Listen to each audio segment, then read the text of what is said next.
A warm welcome back to the show to Talk's brilliant international editor, Isabel Oakeshott. Welcome, Isabel. Well, thank you. We've got lots to talk about. We have. I think let's do the follow-up from your brilliant story last night, which was the secret migrants village that isn't a migrants village, just outside Cardiff.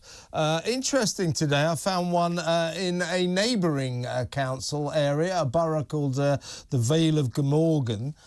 They've got a similar one there. They're saying it's not a migrant centre as well. This village looks very similar to the one you discovered. Lots and lots of empty porter cabins or, you know, cutting-edge prefabs. Went up, apparently, without planning permission. The council subsequently mysteriously gave it planning permission, and now they're saying, guess what? This is for homeless people. Do you see a pattern emerging? Yeah, and it's pretty worrying, isn't it? Because I think we might see these developments mushrooming across the country. And this is the pattern that they say, the councils say, that they don't need the normal type of planning permission.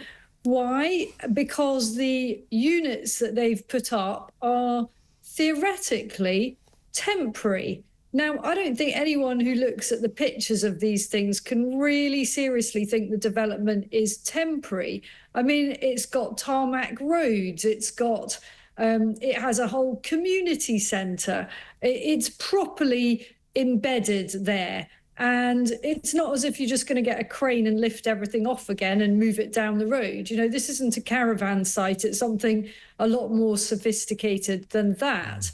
And Cardiff Council, in this case, said that they initially did it under emergency powers during the pandemic. And it was a good thing to get people, rough sleepers, off the streets. And the pandemic was a bit of a spur to that. And no one's saying that wasn't a worthy endeavour. But the pandemic ended a very long time ago. And I'm not really sure why these emergency powers have been extended. And there simply aren't enough local homeless people to fill these units. Otherwise, why are they all lying empty?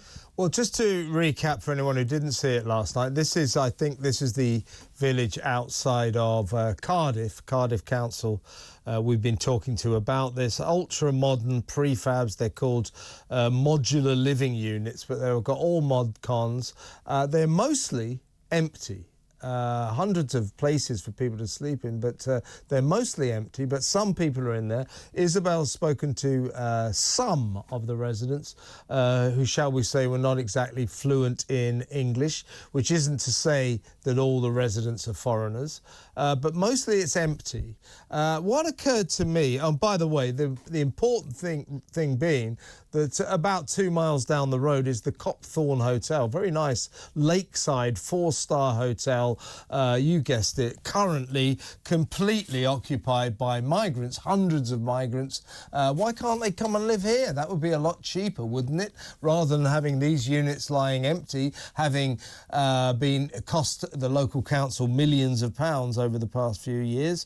But what occurred to me as we were discussing this story yesterday, Isabel, the council, and the same story, by the way, for the Vale of Glamorgan Council, for their porter cabin village, as it were. Why are they so desperate to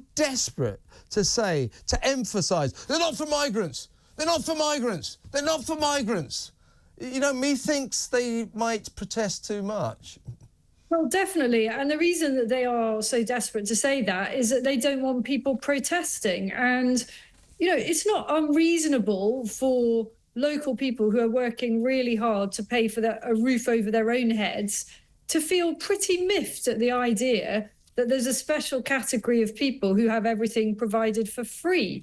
And one of the things that has exercised our listeners on social media and those who've picked up the story more generally is a point I've made about the number of luxury cars. And we talked about this last night briefly, didn't we, Kev? Yes. The number of luxury cars that are in this strange community. And I just couldn't work out who these cars belong to, because if the occupants of the units are homeless, surely they can't afford to drive BMWs or Audis. But oh no, the council says that in fact, some of the homeless people have full-time jobs and cars. Just don't judge, because just because they've got full-time jobs and cars doesn't mean they're not technically homeless.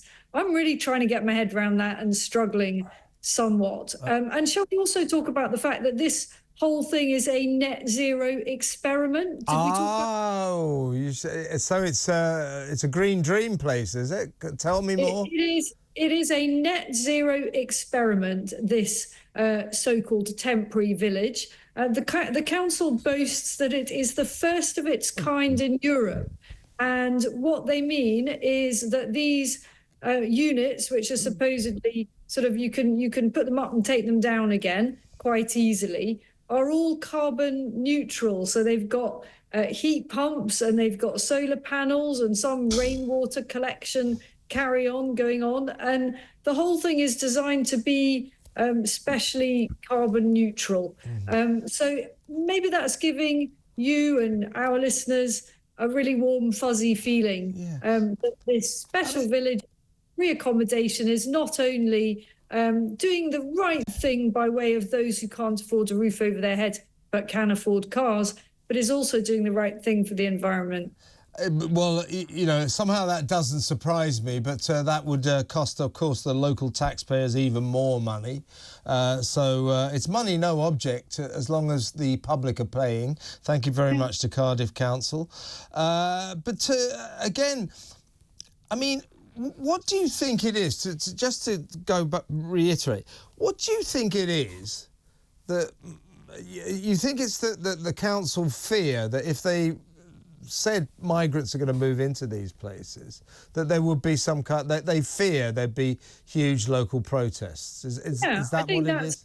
Yeah, and I think they fear that it won't just be local protests, but that this eco-village could become a magnet for wider protests. And it's understandable. No council wants that. No local people, I'm sure, want marauding riots. No one wants anything like that again.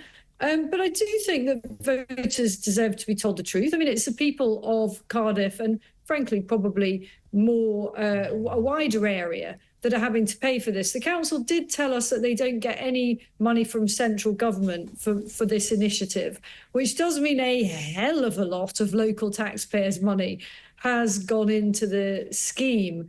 And I just think they don't want protests. They really want everybody to think that this is a nice thing for, you know, those who've fallen on their hard times, you know, that have been born and brought up in Cardiff and surrounding areas. And look, this is just a fiction. You know, why not be honest and say it is actually, and they have admitted it's for refugees. Yeah. What they're pleased to say is it's not for asylum seekers. They're trying to make a big thing of that. A lot of people won't realise the difference between asylum seekers and refugees. Asylum seekers are people who haven't yet had their claims approved, because approved is what it always happens, basically. And the refugees are ones who've been rubber stamped to stay here. So really, one is just the first stepping stone to the other. Yeah, and interestingly, the Vale of Glamorgan Council, as I say, a neighbouring council which has a similar development, they're using exactly the same narrative. This is for homeless people as well as Ukrainian refugees. I mean, I don't believe the Ukrainian thing. I think that is vanishingly unlikely, because most Ukrainians were accommodated families, and there are still quite a few families that are still putting up Ukrainians very generously. Yeah, indeed. Well, there's plenty of Syrians heading our way right now, probably. So there's some nice houses waiting for them in Wales.